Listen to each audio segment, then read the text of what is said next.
Hi, ഇന്ന് day 30 ആണ്. 7 മണിയായി. ഇതേവരെ വർക്കൗട്ടൊന്നും സ്റ്റാർട്ട് ചെയ്തില്ല. അപ്പോൾ 1000 പഞ്ചസ് ചെയ്യാം. അപ്പോൾ രാവിലെ വർക്കിനൊക്കെ പോയിട്ട് വന്ന് റെസ്റ്റ് ആയിരുന്നു, ഫുൾ ഉറക്കമായിരുന്നു. അത് കഴിഞ്ഞ് ചായയൊക്കെ കുടിച്ച് ഇതാ പിന്നെ വീട്ടിൽ താമസിച്ച് പോയി. 7 മണിയായപ്പോഴാണ് സ്റ്റാർട്ട് ചെയ്തത് ബാഗ് വർക്കൗട്ട്. അങ്ങനെ നമ്മൾ 1000 പഞ്ചസ് സ്റ്റാർട്ട് ചെയ്ത് അത്യാവശ്യം സ്പീഡിലാണ് നമ്മൾ കാണിക്കുന്നത്. ഇതെല്ലാം 1000 പഞ്ചസ് നമ്മൾ സ്പീഡിലാണ് കാണിക്കുന്നത്. കാരണം നമ്മളിപ്പോൾ ടൈമെല്ലാം അഡ്ജസ്റ്റ് ചെയ്യേണ്ടതുണ്ട്. ഇപ്പോൾ പിന്നെ കുറേ ദിവസത്തെ പെൻഡിങ്ങും ഉണ്ട്. അപ്പോൾ അതുകൊണ്ട് തന്നെ നമ്മളിപ്പോൾ എല്ലാ വീഡിയോസും അത്യാവശ്യം സ്പീഡിൽ തന്നെ നമ്മൾ മാക്സിമം ഒരു 5 മിനിറ്റിനുള്ളിൽ ആഡ് ചെയ്യാനുള്ള പരിപാടിയാണ്. എന്തായാലും സാധാരണ 10 മിനിറ്റ്സ് ആണ് ഉള്ളത്. അപ്പോൾ 5 മിനിറ്റ് നമുക്ക് തീർക്കണം, അതാണ്. അപ്പോൾ അതുകൊണ്ട് തന്നെ നിങ്ങൾ കാണുന്നവർക്ക് കൗണ്ട് ചെയ്യാനൊക്കെ ആണെങ്കിൽ സ്ലോ മോഷൻ എടുത്ത് നോക്കാം. ഞാൻ സ്പീഡ് തന്നെയാണ് ചെയ്യുന്നത്. ബട്ട് ഞാൻ ഡെഫിനറ്റ്ലി ഇത് ഞാൻ ചെയ്ത്, കാരണം നമ്മളിതിൽ നിന്ന് ചീറ്റിംഗ് ഒന്നും ഉണ്ടാവില്ല. എന്നുവെച്ചാൽ ഇത് എനിക്ക് തന്നെയുള്ള റിസൾട്ടാണ്. സോ ഞാനിതിനകത്ത് റിസൾട്ടിന് വേണ്ടി അല്ലെങ്കിൽ ഇത് കംപ്ലീറ്റ് ചെയ്യാൻ വേണ്ടി അല്ലെങ്കിൽ ഉടായ്പ് കാണിച്ചിട്ട് കാര്യമില്ല. സോ എൻ്റെ നല്ലതിന് വേണ്ടി ഞാൻ ഉറപ്പായിട്ടും അത് ഫിനിഷ് ചെയ്തിരിക്കും. എന്തായാലും 1000 പഞ്ചസ് നമ്മൾ ഫിനിഷ് ചെയ്തു. നമുക്കധികം സമയം കിട്ടാത്തതുകൊണ്ടാണ് നമ്മൾ പഴയ വീഡിയോസൊക്കെ പെൻഡിങ് വന്നത്. ഇപ്പോൾ എന്തായാലും ഞാൻ ഉടനെ തന്നെ അപ്ലോഡ് ചെയ്യാം. അതുകൊണ്ടാണ് ഞാൻ പറഞ്ഞത് 5 മിനിറ്റ്സിൽ നമ്മൾ കംപ്ലീറ്റ് ചെയ്യുന്നത്. അപ്പോൾ 5 മിനിറ്റ്സ് ആകുമ്പോൾ അത്രയും അത്യാവശ്യം സ്പീഡായിരിക്കും, നിങ്ങൾക്കൊന്നും മനസ്സിലാവില്ല. പക്ഷേ 10 മിനിറ്റ്സ് ആണെങ്കിൽ കൂടി നിങ്ങൾ ഫുള്ളിരുന്ന് കാണാൻ സാധ്യതയില്ല. കാരണം ഇതിനകത്ത് ഫിറ്റ്നസ് പരമായിട്ട് നിൽക്കുന്നതുകൊണ്ട് ഒരു കണ്ട് ബോറടിക്കാം എന്നുള്ളൊരു തീം മാത്രമേ ഉള്ളൂ. ഇതിനകത്ത് ഇൻട്രസ്റ്റിംഗ് ആയിട്ട് ഞാൻ കുറേ കൂടി നിങ്ങളെ ഒന്ന് ഇൻട്രസ്റ്റിംഗ് ആയിട്ട് ഞാനൊന്നും ചെയ്യുന്നില്ല. ഞാൻ ഇത്തിരി ഹാർഡായിട്ട് ചെയ്യുന്നു. അത് ഫിറ്റ്നസ് ഇഷ്ടമുള്ളവർ അത് കാണും, അതൊക്കെ. ബട്ട് അല്ലാത്തവർക്കൊരു മടുപ്പ് തോന്നും, അതെനിക്കറിയാം. സോ ഞാൻ എന്തായാലും അതിന് വേണ്ടി ഞാൻ എന്തെങ്കിലും ചെയ്യണം, കുറേ കൂടി ഇൻട്രസ്റ്റിംഗ് ആക്കി വർക്കൗട്ട് ആഡ് ചെയ്യണം. അതൊക്കെ എന്തായാലും ഞാൻ അങ്ങനെ തന്നെ ആഡ് ചെയ്യും. ഇപ്പോൾ തുടക്കക്കാരൻ എന്നുള്ള നിലയിൽ നിങ്ങൾ അഡ്ജസ്റ്റ് ചെയ്യുക. ഓക്കെ, അങ്ങനെ നമ്മൾ 1000 പഞ്ചസ് കംപ്ലീറ്റ് ചെയ്ത്. അപ്പോൾ നമ്മുടെ കൂടെ കുറേ പേര് ചെയ്യുന്നുണ്ട് കേട്ടോ. അപ്പോൾ അവർക്ക് എല്ലാവർക്കും പ്രോപ്പർ നമ്മൾ സ്ട്രെച്ചിങ് ആയാലും ലൂസനിങ് ആയാലും മസിൽസിന് പ്രോപ്പർ റെസ്റ്റ് ആയാലും നല്ലോണം ഫുഡ് ആയാലും എല്ലാം നോക്കിക്കോണം. ഇല്ലെങ്കിൽ അതിനുള്ള ഒരു റിസൾട്ട് കിട്ടില്ല. നിങ്ങൾ ഈ കണ്ടിന്യൂസ് വർക്കൗട്ട് ചെയ്താൽ അതിന് റിസൾട്ട് ഇല്ലാതെ പോകും. അതുകൊണ്ട് നിങ്ങൾ പ്രോപ്പറായിട്ട് റെസ്റ്റ് എടുക്കുക, ഫുഡ് കഴിക്കുക. പക്ഷേ വേറൊരു കാര്യമുണ്ട്, ഒന്നും ചെയ്യാതിരിക്കുന്നതിനെക്കാട്ടി എത്രയും ബെറ്ററാണ് എന്തെങ്കിലുമൊക്കെ ചെയ്യുന്നത്. അപ്പം അത് അതിൻ്റെ ഒരു സൈഡ്. മറ്റൊരു സൈഡിൽ നോക്കിയാൽ നിങ്ങൾ എല്ലാം പ്രോപ്പറായിട്ട് റെസ്റ്റ് എടുക്കുക, കാര്യങ്ങൾ ചെയ്യുക. അതായത് നമ്മൾ പഞ്ചസ് ചെയ്യുമ്പോൾ ലാസ്റ്റ് 100 പഞ്ചസ് മാത്രമേ നമ്മൾ അത്യാവശ്യം സ്പീഡിലായിരിക്കും, അത്യാവശ്യം നോർമൽ നല്ല രീതിയിൽ തന്നെ ലാസ്റ്റ് 100 പഞ്ചസ് നമ്മൾ എറിയും. അല്ലാതെയൊക്കെ നമ്മൾ പഞ്ചസ് എല്ലാം അത്യാവശ്യം ഓടിച്ചായിരിക്കും നമ്മൾ ചെയ്യുന്നത്. അപ്പോൾ ഓടിച്ച് ചെയ്യുമ്പോൾ എന്ന് വെച്ചാൽ അതിന് അത്രയും പവർ ഉണ്ടാവില്ല, അത്ര എഫക്റ്റീവ് ആയിരിക്കില്ല. ബട്ട് ലാസ്റ്റ് ടൈമിലൊക്കെ നമ്മൾ അത് ചെയ്യുന്നത് അത്ര എഫക്റ്റീവ് ആയിരിക്കും. അതാണ് നമ്മുടെ റിസൾട്ട്. ബട്ട് എന്നിരുന്നാലും ഞാൻ എപ്പോഴും പറയാനുള്ള നമുക്ക് ലാസ്റ്റ് ടൈമുകളിൽ ഇപ്പോഴല്ല, നമ്മുടെ ഒരു 50 days ഒക്കെ ആയി തുടങ്ങുമ്പോൾ ചലഞ്ച്, അപ്പോഴൊക്കെ നമ്മൾ ഫുൾ സ്ട്രെച്ച് ഫുൾ പവറിൽ നമുക്ക് ഇടിക്കാൻ പറ്റും. അതാണ് നമ്മുടെ ഇമ്പ്രൂവ്മെൻറ്റ്. എന്തായാലും നമ്മൾ നല്ല രീതിയിൽ തന്നെ ഇപ്പോഴെല്ലാം പ്രാക്ടീസ് ചെയ്യുന്നുണ്ട്. കിട്ടുന്ന സമയത്തെല്ലാം നമ്മൾ നല്ല കണക്ക് തന്നെ ചെയ്യുന്നുണ്ട്.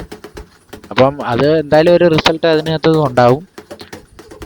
എന്നിട്ട് എന്നിരുന്നാലും ഞാൻ കുറേയൊക്കെ കൺട്രോൾഡ് ആയിട്ടാണ് ഇടിക്കുന്നത്. കാരണം ഫുൾ സ്റ്റാമിന വേണ്ടേ, അല്ലെങ്കിൽ ടൈം അഡ്ജസ്റ്റ് ചെയ്യാനായിട്ട്. ഇപ്പോൾ 9 മണിക്ക് ജിം അടയ്ക്കാറുണ്ട്. അപ്പോൾ ആ 9 മണിക്ക് ജിം അടയ്ക്കും എന്ന് കരുതി 8:50 ആകുമ്പോൾ ഞാൻ ഇടിക്കുമ്പോൾ അതിനനുസരിച്ചായിരിക്കും. ഫുൾ സ്പീഡ് ഉണ്ടാവില്ല, സ്പീഡ് ഉണ്ടെങ്കിൽ കൂടി പവർ ഉണ്ടാവില്ല. അപ്പോൾ അങ്ങനെയൊക്കെയാണ്. അപ്പോൾ പവർ ഇട്ട് ഇടിക്കണമെങ്കിൽ നോർമൽ ഒരു ടൈം കിട്ടണം, സമാധാനമായിട്ട് ഇടിക്കാൻ പറ്റണം.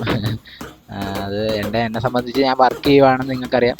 വർക്കിൻ്റെ കൂടെ തന്നെയാണ് ഈ ചലഞ്ച് കൊണ്ടുവന്നത്. അപ്പോൾ വർക്കൗട്ട് ചെയ്യണം, വീഡിയോ എഡിറ്റ് ചെയ്യണം, ഇതെല്ലാം കഴിയുമ്പോൾ ഒരു നോർമൽ ഉറങ്ങാനൊരു സമയം എടുക്കും. പക്ഷേ ഇത്രയും വർക്കൗട്ട് ചെയ്യുന്നതുകൊണ്ട് ഒരു കൃത്യമായിട്ടൊരു ഉറക്കം വേണം. അതുകൊണ്ട് തന്നെ ഞാൻ കുറേ കൂടി ശ്രദ്ധിക്കാറുണ്ട്, ടൈമൊക്കെ മാനേജ് ചെയ്യാൻ ശ്രമിക്കുന്നുണ്ട്. അതുകൊണ്ട് തന്നെ നമ്മുടെ കൂട്ടുകാരൊക്കെ കുറേ മെസ്സേജ് ഇടുന്ന അതിനൊന്നും റിപ്ലൈ കൊടുക്കാൻ പറ്റാത്തത് ടൈം കിട്ടാത്തതുകൊണ്ടാണ്. ഞാൻ ക്ഷമിക്കുക. 1000 പഞ്ച് ഫിനിഷ്. ബ്രോ കുറച്ച് നേരം ഇത്രയും ടെൻഷൻ ഫ്രീ വർക്കൗട്ട് ചെയ്യുമ്പോൾ നമ്മൾ അതേന്ന് പറഞ്ഞ് ഫോക്കസ് ചെയ്ത് നിൽക്കും. അപ്പോൾ അത്രയെങ്കിലും റിലീഫ് കിട്ടുന്ന വേറെ എന്തെങ്കിലും ഉണ്ടോ? മീൻസ് എന്തെങ്കിലും ഒരു ഫിസിക്കൽ ആക്ടിവിറ്റി ചെയ്താൽ മതി, ടെൻഷൻ ഫ്രീ ആയിരിക്കും. ടെൻഷനൊക്കെ എടുത്ത് ദൂരെ കള ബ്രോ. Stay fit. അങ്ങനെ നമ്മുടെ പഞ്ചസിന് ശേഷം ഫസ്റ്റ് സെറ്റ് പുഷപ്സ് നമ്മൾ സ്റ്റാർട്ട് ചെയ്യുകയാണ്. ഫസ്റ്റ് സെറ്റ് പുഷപ്സ് എല്ലാം നമ്മൾ ഈ പറയണക്ക് അത്യാവശ്യം സ്പീഡിൽ തന്നെ എല്ലാം ഓടിച്ചു വിടുകയാണ്.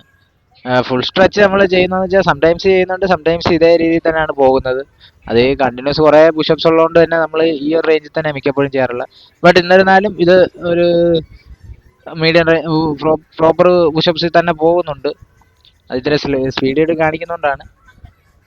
വേറെ ഒരു സാധനം കൂടി നമ്മൾ ചെയ്യാൻ പ്ലാൻ ഉണ്ട്. അത് നമ്മളെ സർപ്രൈസ്, അത് നമുക്ക് ചെയ്യാം. എന്നുവെച്ചാൽ പുഷപ്സ് ചെയ്യുന്നതായിട്ട് ബന്ധപ്പെട്ട് അത് പ്രോപ്പർ പുഷപ്സ് ആണോ ചെയ്യുന്നതെന്ന് കാണാൻ വേണ്ടി ഒരു സാധനമാണ്. അപ്പോൾ അത് നമുക്ക് ഒരെണ്ണം സെറ്റ് ചെയ്യാൻ പതുക്കെ. അങ്ങനെ നമ്മൾ സെക്കൻഡ് സെറ്റ് പുഷപ്സ് സ്റ്റാർട്ട് ചെയ്ത് സെക്കൻഡ് സെറ്റ് പുഷപ്സും സ്പീഡ് തന്നെ ഓടിച്ചു വിടുവാണ്. ഇതിന്റെ എല്ലാം മെയിൻ റീസൺ നമ്മൾ നമ്മുടെ ടൈം മാനേജ് ചെയ്യാൻ വേണ്ടിയാണ്. ബട്ട് ഇനി നെക്സ്റ്റ് വീഡിയോസിന് പിന്നെ നമ്മൾ ടൈം കുറേ കൂടി കുറയ്ക്കും.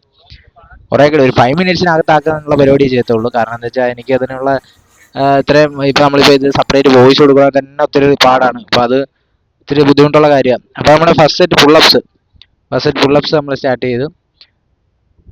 പുള്ളപ്സിന്റെ കാര്യത്തിൽ മാത്രം അത്യാവശ്യം നമുക്ക് ഒരു സമാധാനമുണ്ട്. സ്പീഡ് ഓടിച്ച് 20യുടെ സെറ്റ്സ് ആണ് നമ്മൾ ചെയ്യുന്നത്. അടുത്ത നമ്മുടെ സെക്കൻഡ് സെറ്റ് പുള്ളപ്സ് സ്റ്റാർട്ട് ചെയ്ത് നമ്മൾ സെക്കൻഡ് സെറ്റ് പുള്ളപ്സ് ഒക്കെ നമുക്ക് അത്യാവശ്യം സ്പീഡിൽ തന്നെ ഓടിച്ചു വിടാൻ പറ്റുന്നുണ്ട്. ഓടിച്ചു വിട്ടാൽ അത് കറക്റ്റ് വോയിസ് ഓവർ കൊടുത്ത് ചെയ്യാൻ പറ്റുന്നുണ്ട്. ഒക്കെ പുഷപ്സ് ഒക്കെയാണ് ഇത്രയും കൂടി സമയം എടുക്കുന്നത്. ദെൻ തേർഡ് സെറ്റ് പുള്ളപ്സ് ആണ് ചെയ്യുന്നത്. നമ്മൾ തേർഡ് സെറ്റ് പുള്ളപ്സിലൊക്കെ നമ്മൾ ചെയ്യുമ്പോൾ നമ്മൾ ഓരോ ഇമ്പ്രൂവ്മെന്റ്സ് ചെയ്യുന്നുണ്ട്. അത് നിങ്ങൾ ഞാൻ പ്രോപ്പറായിട്ട് കാണിക്കുന്ന അല്ലെ കൗണ്ട് കാണിക്കുന്നുമില്ല. അപ്പോൾ നമ്മൾ തേർഡ് സെറ്റ് കംപ്ലീറ്റ് ആയി. ദെൻ നമ്മുടെ തേർഡ് സെറ്റ് പുഷപ്സ് ചെയ്യുവാണ്. അപ്പോൾ എല്ലാം മിക്സഡ് ആയിട്ട് മാറിയും തിരിഞ്ഞാണ് നമ്മൾ ചെയ്യുന്നത്. കാരണം എന്താ വെച്ചാൽ എല്ലാം കൂടി നമുക്ക് ഒരേ ടൈമിൽ ചെയ്യാൻ പറ്റത്തില്ല. കാരണം മസിൽസിന് റിലാക്സ് ചെയ്ത് ഇപ്പോൾ പുള്ളപ്സ് ചെയ്യുമ്പോൾ ബൈക്കും കിട്ടുവാണെങ്കിൽ ചെസ്റ്റ് പുഷപ്സ് ചെയ്യുകയാണെങ്കിൽ ചെസ്റ്റും ട്രൈസ് ഏരിയ കിട്ടുന്നത്. അപ്പോൾ മാറിയും തിരിഞ്ഞാൽ നമ്മൾ വർക്കൗട്ട് മാറിയും തിരിഞ്ഞാൽ കൊടുക്കുന്നത്. അപ്പോൾ അതുകൊണ്ട് ആ റിലാക്സ് ഒരു വർക്കൗട്ട് ചെയ്തിട്ട് അടുത്ത വർക്കൗട്ടിലോട്ട് പോകുന്ന റിലാക്സിന് വേണ്ടിയാണ്. നമ്മൾ വീട്ടിൽ തന്നെ ആയതുകൊണ്ട് എല്ലാം അതുകൊണ്ട് തന്നെ മാറിയും തിരിഞ്ഞും വർക്കൗട്ടുകൾ നമ്മൾ ചെയ്ത് ദെൻ അങ്ങനെ അത് തേർഡ് സെറ്റ് പുഷപ്സ് കംപ്ലീറ്റ് ചെയ്ത് ദെൻ ഫോർത്ത് സെറ്റ് പുള്ളപ്സ് ആണ്. ഫോർത്ത് സെറ്റ് പുള്ളപ്സ് നമ്മൾ ചെയ്തു. ഇതെല്ലാം മിക്സഡ് ആയിട്ട് ചെയ്യുന്നത് തന്നെ നമുക്ക് അത്രയും റിലാക്സ് ചെയ്താണ് നമ്മൾ ചെയ്യുന്നത്. ദെൻ നമ്മൾ fourth set complete last set pull-ups ആണ്. ലാസ്റ്റ് സെറ്റ് പുള്ളപ്സ് നമ്മൾ അങ്ങനെ സ്റ്റാർട്ട് ചെയ്തു. ലാസ്റ്റ് സെറ്റ് പുള്ളപ്സ് ഓക്കെ ആയിരുന്നു, കുഴപ്പമില്ല. നമ്മളിപ്പോൾ ഇമ്പ്രൂവ് ആയിട്ടുണ്ട്. അതാണ് ഞാൻ നേരത്തെ പറഞ്ഞത്. ഇമ്പ്രൂവ്മെന്റ്സ് നമ്മളിപ്പോൾ 20 എന്നുള്ളത് 24 ഒക്കെയാണ് നമ്മൾ ചെയ്യുന്നത് നോർമലി ചില സമയങ്ങളിൽ. എല്ലാ തവണയും അങ്ങനെയൊന്നല്ല, ബട്ട് അങ്ങനെയാണ്. ചില സമയങ്ങളിൽ നമുക്ക് ആ ഒരു റിസൾട്ട് കിട്ടാൻ വേണ്ടിയാണ് അത്രയും നമ്മൾ ചെയ്യുന്നത്. അതിനടുത്ത് നമ്മൾ ഫോർത്ത് സെറ്റ് പുഷപ്സ് ആണ്. പുഷപ്സിന്റെ കാര്യത്തിൽ നമ്മൾ കണക്ക് തന്നെ ഇമ്പ്രൂവ്മെന്റ്സിന് വേണ്ടി പല രീതിയിൽ ചെയ്യുവാണ്. പുഷപ്സ് നമ്മൾ ഇന്നിപ്പം ഡേ 29 ആണ്, അല്ലെ 30 ആണ്. 30ലാകുമ്പോൾ 100+30 130 പുഷപ്സ് നമ്മൾ വൺ സെറ്റിൽ ചെയ്യും. മീൻസ് 50യുടെ 2 സെറ്റാണ് നമ്മൾ ഒരു സെറ്റായിട്ട് കണക്ക് കൂട്ടുന്നത് 100. അപ്പോൾ അങ്ങനെ 100ന്റെ 5 സെറ്റാണ് നമ്മൾ ടോട്ടൽ ചെയ്യാറുള്ളത്. അപ്പോൾ 100 എന്ന് പറയുന്നതിനകത്ത് നമ്മൾ ഈ ഓരോ ദിവസത്തെ ഇമ്പ്രൂവ്മെന്റ്സും ഫസ്റ്റ് സെറ്റിൽ നമ്മൾ ചെയ്യും. 50യുടെ 2 സെറ്റിനകത്ത് ഫസ്റ്റിൽ നമ്മൾ ഓരോ ദിവസവും അനുസരിച്ച് ഇമ്പ്രൂവ്മെന്റ് കിട്ടും. ഇപ്പോൾ 30 ആണെങ്കിൽ 50+30 80 ഫസ്റ്റിൽ നമ്മൾ അടിക്കുന്നത്, ഫസ്റ്റ് 50ൽ. രണ്ടാമത്തെ 50. അപ്പോൾ ടോട്ടൽ 130 വരുന്നുണ്ട് പുഷപ്സ്. മനസ്സിലായി കാണുമെന്ന് വിശ്വസിക്കുന്നു. അല്ലാന്നുണ്ടെങ്കിൽ നമ്മുടെ റിസൾട്ട് നമ്മളൊരു 50 ഡേയ്സ് ആകുമ്പോഴത്തേന് നമ്മൾ എത്രത്തോളം ഇമ്പ്രൂവ് ആയെന്ന് കാണിക്കാം. നമുക്ക് ആ ഒരു അവസരമുണ്ട്. അപ്പോൾ നമ്മൾ അതിനകത്ത് കാണിക്കാം. ഓക്കെ, അപ്പോൾ നമ്മൾ ഫോർത്ത് സെറ്റ് കംപ്ലീറ്റ് ചെയ്ത് ദെൻ ലാസ്റ്റ് സെറ്റ് പുഷപ്സ് ആയിരുന്നു. ലാസ്റ്റ് സെറ്റ് പുഷപ്സ് നമ്മൾ കംപ്ലീറ്റ് ചെയ്തു. ദെൻ അടുത്ത നമ്മുടെ ബർപ്പീസ് ആണ്. 50 ബർപ്പീസ്. അത് നമ്മൾ അത്യാവശ്യം സ്പീഡിൽ തന്നെ നമ്മൾ ചെയ്തു. ബട്ട് 50 ബർപ്പീസ് എന്ന് പറയുന്നത് അത്യാവശ്യം ഹാർഡാണ്. അത് നല്ല ടയർഡാണ്. നമ്മൾ അതിനനുസരിച്ച് നല്ല കാർഡിയോ വർക്കൗട്ടാണ്. ഫുൾ ബോഡി കിട്ടുന്നതാണ് ബർപ്പീസ് എന്ന് പറയുന്നത്. ബർപ്പീസ് നമ്മളിപ്പോൾ അത്യാവശ്യം സ്പേസ് ഇല്ലാത്തവർക്കൊക്കെ ബർപ്പി നിന്നെടുത്ത് തന്നെ ചെയ്യാൻ പറ്റുന്ന വർക്കൗട്ടാണ്. അപ്പോൾ എന്തായാലും 50 ബർപ്പീസ് നമ്മൾ കംപ്ലീറ്റ് ചെയ്ത്. ബർപ്പീസ് നല്ല ഹാർഡാണ്, ബട്ട് എന്നിരുന്നാലും നമുക്കത് റിസൾട്ടാണ്. ഇമ്പ്രൂവ്മെന്റ്സ് ഉണ്ടാവും. ഫുള്ള് കാർഡിയോ വർക്കൗട്ട്സ് ആണ്. അങ്ങനെ നമ്മൾ 50 ബർപ്പീസ് കംപ്ലീറ്റ് ചെയ്ത്. അപ്പോൾ കൂട്ടുകാരെല്ലാവരും ശ്രദ്ധിക്കുക, പ്രോപ്പറായിട്ട് റെസ്റ്റ് എടുക്കുക. അപ്പോൾ സ്റ്റേ ഫിറ്റ്.